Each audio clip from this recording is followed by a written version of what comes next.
Welcome to art ট্রাভেলার্সে আপনাদের সকলকে স্বাগত। আবার আমি আরেকটি আপনাদের সামনে হসপিটাল ব্লগ নিয়ে এসেছি।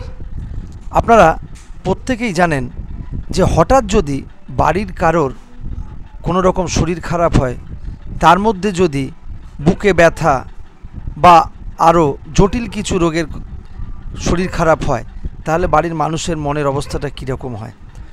তাই এই রকম একটা অবস্থায় ধরুন সাপোজ যদি আমাদের বাড়ির কারোর যদি কোনো কার্ডিও বা হার্টের কোনো রোগের কিছু বিশেষ কিছু দেখা দেয়, তখন আমরা কি করতে পারি। আমরা সকলেই জানি আজকাল চিকিৎসা ব্যবস্থা কত ভয়ঙ্কর। তাই তার উপরে যাদের আর্থিক সঙ্গতিটা অনেক কম, তারা কী বা করতে পারে। সবাই চান তার পরিবারের প্রিয়জনকে একটু ভালো কোথাও নিয়ে গিয়ে চিকিৎসা করার কথা, কিন্তু তা হয়ে ওঠে না আর্থিক সঙ্গতির কারণে।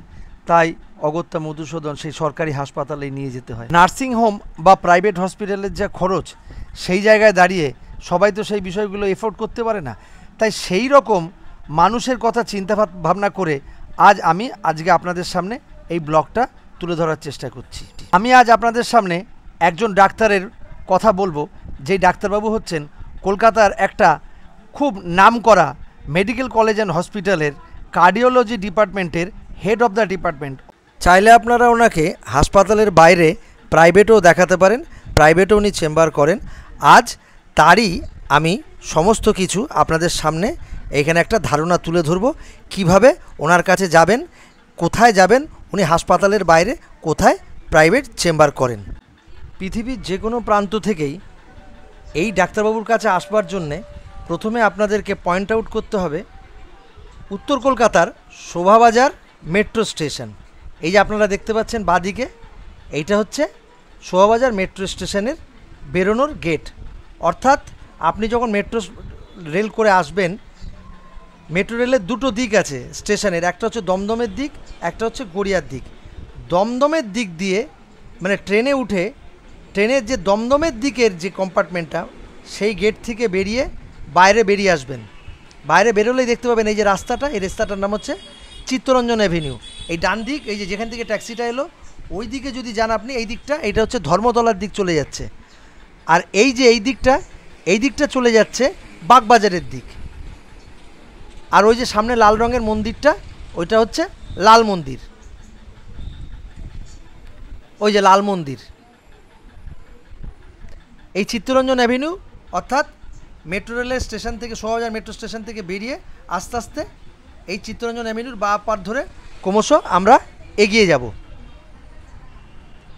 এগিয়ে যেতে যেতে ফার্স্ট একটা ক্রসিং আসলো। এই যে দেখুন, এই যে বাঁদিকে এই যে রাস্তাটা ঢুকে যাচ্ছে, তার সামনে ওই যে সাদা রঙের বাড়িটা, এই সাদা রঙের এটা কোনো বাড়ি নয়, এইটা হচ্ছে শ্রী শ্রী ঠাকুর অনুকূলচন্দ্রের আশ্রম, অমরধাম। আর এই ডান দিকে লাল রঙের এটা হচ্ছে লাল মন্দির। আর এই ডান দিকে যে রাস্তাটা, এই যে ডান দিকে যেটা চলে গেল, ওইটা হচ্ছে শোভাবাজার রাজবাড়ির দিকে। আমরা এই দিকে কোনো দিকে যাব না, এই চিত্তরঞ্জন অ্যাভিনিউ ধরে ক্রমশ সামনের দিকে বাগবাজারের দিকে আমাদের এগিয়ে যেতে হবে। এই চলার ফাঁকে আমি দু একটা কথা বলে নিই। আমি সরকারি যে মেডিকেল কলেজ অ্যান্ড হসপিটালের নামটা বিতর্ক এড়ানোর জন্যই আমি নামটা আপনাদের সামনে নিলাম না। আর ডাক্তারবাবুর নামটা এবং তার সাথে কিভাবে যোগাযোগ করতে হবে সেই টেলিফোন নাম্বারগুলো আমি শেষের দিকে সব কিছু বলে দেবো। আপনারা ভিডিওটা না কেটে দেখতে থাকুন। এই ডাক্তারবাবুকে আমার পরিবারের বেশ কয়েকজন আত্মীয় স্বজন দেখায়। আপনারা জানেন আমি আমার জীবনের বাস্তব অভিজ্ঞতা ছাড়া আমি কথাবার্তা বলি না। চিত্তরঞ্জন অ্যাভিনিউ ধরে এগিয়ে চলেছি। কিছুটা আসার পরে এই যে বাদিকে একটা পেট্রোল পাম্প পড়বে, এটাকে ফেলে রেখে আমরা এগিয়ে যাব। ওই যে সামনে রাস্তার ডান প্রান্তে যে হলুদ রঙের বিল্ডিংটা দেখা যাচ্ছে, এই যে বাসটাতে ক্রস হয়ে গেল, এই হলুদ রঙের বিল্ডিংটা একটা বিখ্যাত, এটা একটা স্কুল। এই স্কুলটার নাম হচ্ছে শ্যামবাজার এভি স্কুল। এই আর একটা মানে সেন্ট্রাল এভিনিউকে, চিত্তরঞ্জন এভিনিউকে কেটে যাচ্ছে, এই যে এই রাস্তাটাকেও আমরা ক্রস করে চলে যাব। এই যেমন বাঁদিকে একটা, এটা গঙ্গার ঘাটের দিকে চলে যাচ্ছে রাস্তাটা।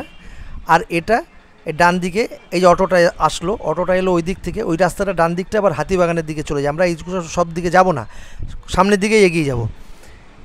যেতে যেতে এই যে বাঁদিকে একটা বিখ্যাত একটা দোকান পড়বে, দেখুন নবীনচন্দ্র দাসের মিষ্টির দোকান। আপনারা জানেন রসগোল্লার মানে প্রস্তুতকর্তা অর্থাৎ আবিষ্কারক নবীনচন্দ্র দাস, এটা তার দোকান। সেই দোকানটাকে বাঁদিকে ফেলে রেখে এগিয়ে যাব।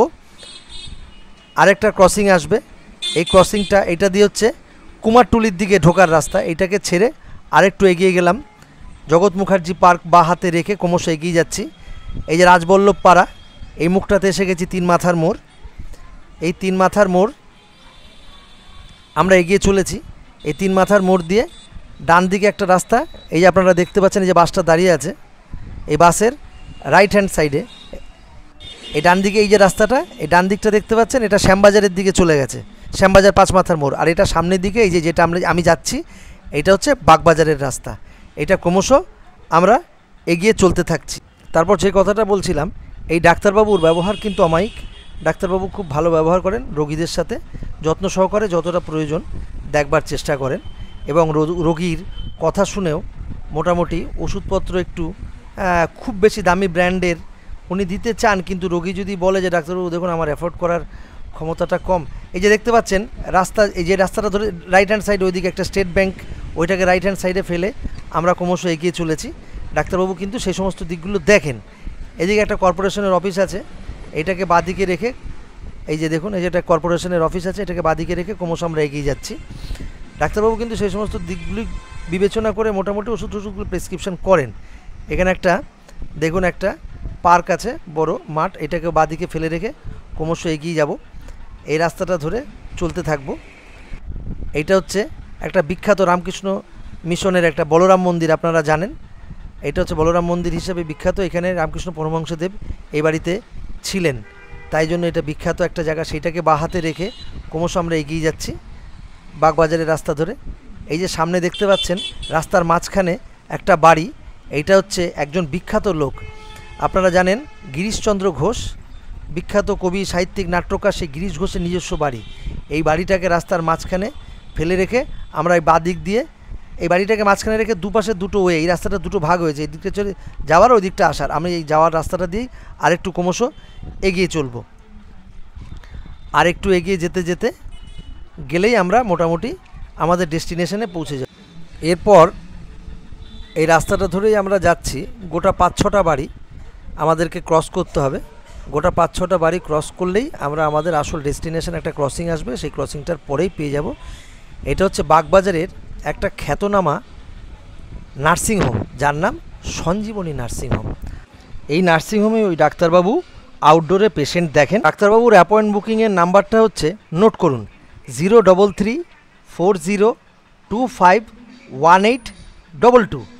আরেকটা নাম্বার হচ্ছে 03340251829। এই দুটো ছাড়াও আরেকটি মোবাইল ফোনের নাম্বার নিন, যেমন 9875695563।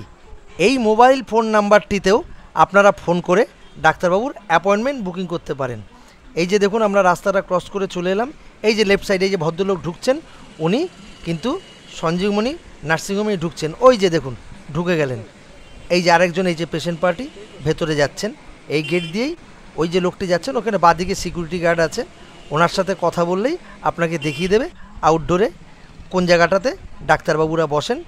এই ডাক্তারবাবুর একটা প্লাস পয়েন্ট হচ্ছে যেটা, ইনি এইখানে দেখতে পারেন, কিন্তু কোনোরকমভাবে অপারেশনের প্রয়োজন হলে আপনাকে যে এই সঞ্জীবনী নার্সিংহোমেই ভর্তি করিয়ে উনি অপারেশন করবে তা কিন্তু নয়। আপনি চাইলে এখানেও উনি করতে পারেন, আবার উনি আপনাকে বলেও দিতে পারেন যে সরকারি যে মেডিকেল কলেজে যেখানে উনি আছেন, উনি কিন্তু সেইখানে আপনাকে বলে সেই জায়গায় ভর্তি করে সেইখানেও অপারেশন করানোর ব্যবস্থা করে দেওয়ার ক্ষমতা রাখে।